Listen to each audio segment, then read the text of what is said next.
welcome to the third and final part of my Angry Video Game Nerd re-review. Is James Rolfe becoming bored with the Angry Video Game Nerd? Is he running out of ideas? Does his interest lie within making movies of his reviews instead of actual reviews? Or has he jumped on a bandwagon that's bound to crash into the ocean where sharks, piranha, and 1,000 copies of Terror Toons lurk, waiting to consume everyone who dare hop onto the overstuffed bandwagon? Yeah, it makes more sense if you understand my hatred of Terror Toons. Anyway, the point is, the bandwagon is old and tired and rusty, and it needs to end. I think the truth is, none of this matters, while all of it matters. He's unusual in that we all see different faults with his works, and are affected differently by those different faults. But the beauty of video reviewing is that it's all very subjective, because the so-called faults might not be actual faults to various viewers. Yes, I and many others think that the nerd is becoming a shell of his former self for a variety of reasons. But does that make us right?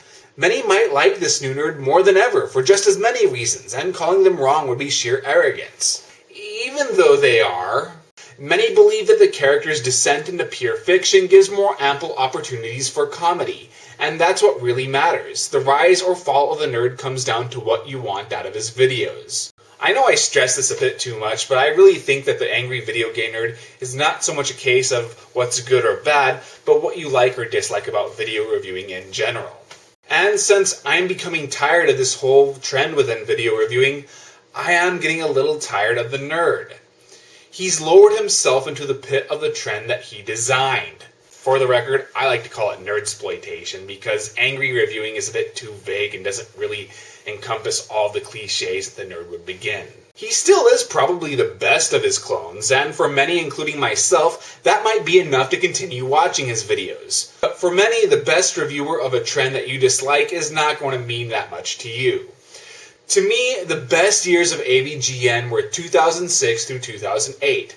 Those were the years that AVGN explored new territory while never losing focus of what the show was about.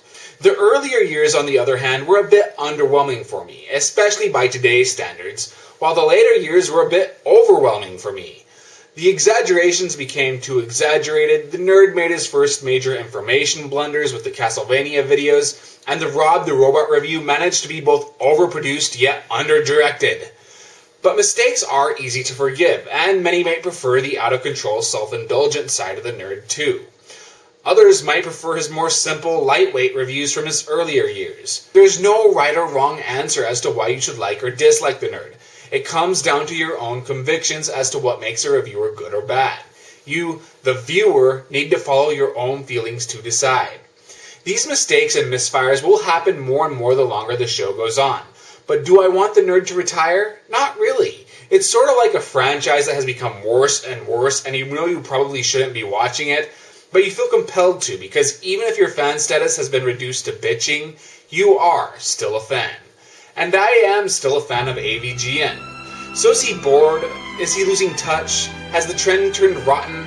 Is he more interested in making sketches than actual reviews? Or is he better than ever? That comes down to the viewer, not necessarily the reviewer. Which is another fancier way of saying, fuck if I know. My name is Marshall Harr, and I'm here to tell you that those who cannot do, critique.